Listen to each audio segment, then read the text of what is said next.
ఎప్పటికీ అప్పుడు తాజా వార్తలు అందిస్తున్న ఎస్వీఆర్ న్యూస్ కి స్వాగతం.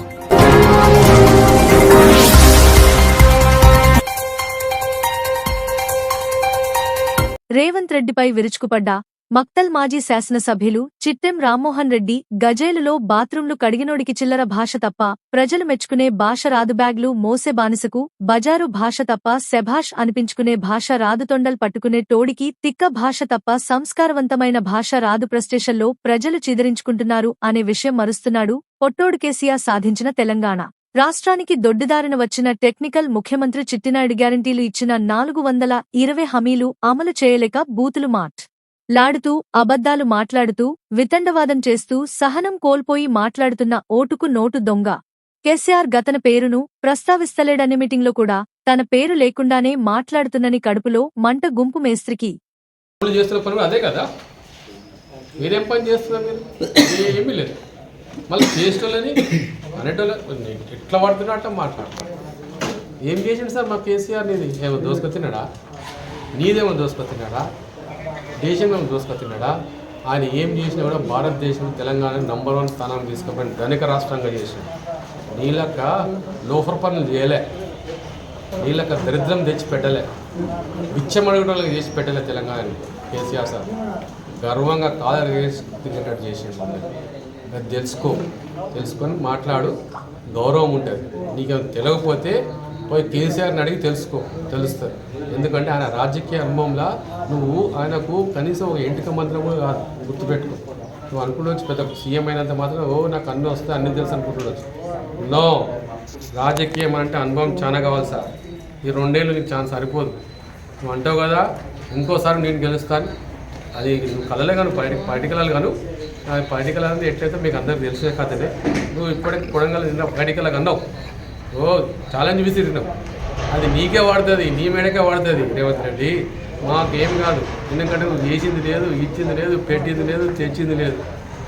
ఏదైనా దోసుకోపోయే పనే పెట్టినావు. ఇప్పటికి కూడా ఎన్నటికైతే ఓట్ల నోట్ కోసం జైలు పోయినావో అదే ప్రవర్తన ఇప్పుడు కూడా కనపడుతుంది, తప్పిస్తే వేరే కనపడుతుంది.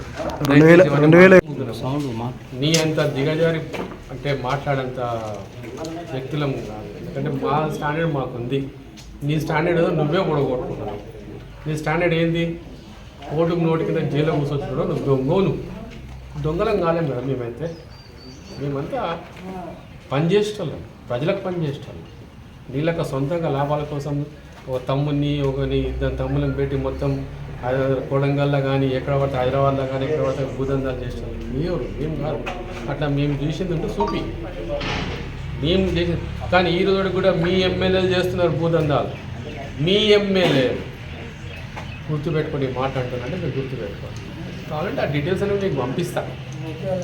ముఖ్యమంత్రి గారికి మీకే పంపిస్తాం. ముఖ్యమంత్రి గారు పంపించమంటే పంపిస్తాం, నాకేం ఇబ్బంది లేదు. ఎందుకంటే మీకు కూడా వాస్తవాలు తెలవాలి. మీ ఎన్నుకున్న వాళ్ళు మీరు రెచ్చగొట్టుతున్నారా, మళ్ళీ నువ్వు రెచ్చిపోతున్నావా, బల్బ్ ఎక్కిందా నీకు ముఖ్యమంత్రి అని చెప్పి నీకు ఎక్కిండొచ్చు కూడా. ఎందుకంటే రెడ్లకు జర తిక్క ఉంటుంది, జర కింద ఎవడైనా పుల్ల పెడతారు మీరు జుమ్మని లేస్తారు, అట్లా కూడా అయింటుంది. కానీ తప్పు. ఒక అధికారం వచ్చినాక చాలా నిబ్రతగా ఉండాలి, చాలా తెలివితో మాట్లాడాలి. నిన్ను చూసి 10 మంది నేర్చుకున్నారు. ఆ విధంగా ముఖ్యమంత్రి గారు మాట్లాడాలి. కానీ ఇదేంటండి నాకు అర్థం కాదు. లాగుల తోడలో వదులుతా, తోలుస్తా అని ఎవరో తోలుస్తా అంటే ఆయన ఏం మాట్లాడింది కేసీఆర్ సార్? పాలమూరు రంగారెడ్డి ఎత్తిపోతల పథకాన్ని ఇప్పటికే డిపిఆర్ రిటర్న్ వచ్చింది. ఎందుకు వచ్చింది అని మీకు ప్రశ్నించేసరికి మీరంతా ఓగా చూస్తున్నారు కదా. జిల్లాలో ఉన్న ఎమ్మెల్యేలు మాట్లాడతారు, రాష్ట్రంలో ఉన్న మంత్రులు మాట్లాడుతున్నారు కేసీఆర్ మీద. రావద్దా బయటికైనా? 2 ఏళ్ళకు 4 ఏళ్ళకు వస్తామయ్యా, మీకేంటి బాగా? ఆయన మీకేం తప్పుడు పని చేయలే కదా. మీరు తప్పులు చేశారు, మీరు జైలుకి పోయారు. కానీ ఆయన తప్పుడు పని చేసిన నువ్వంటావా? ఆయన పెద్ద మనిషిని పట్టుకొని ఇష్టమైనట్టు మాట్లాడతావా? ఎవరు కావాలి, ఎవరు తొండలో పెడతారో నువ్వే అన్నావు కదా, ఛాలెంజ్ చేసినావు కదా. ఇప్పుడు మనం కొడంగల్లా తప్పకుండా చూస్తాం 2029లో ఎవరు లాగలేదు, ఎవరు తొండ వదులుతాడు, ఎవడు ఊసరు ఇళ్ళకి అవుతాడు, ఎవరు రంగులు మారుతాయి అనేది పక్కా తెలుస్తుంది.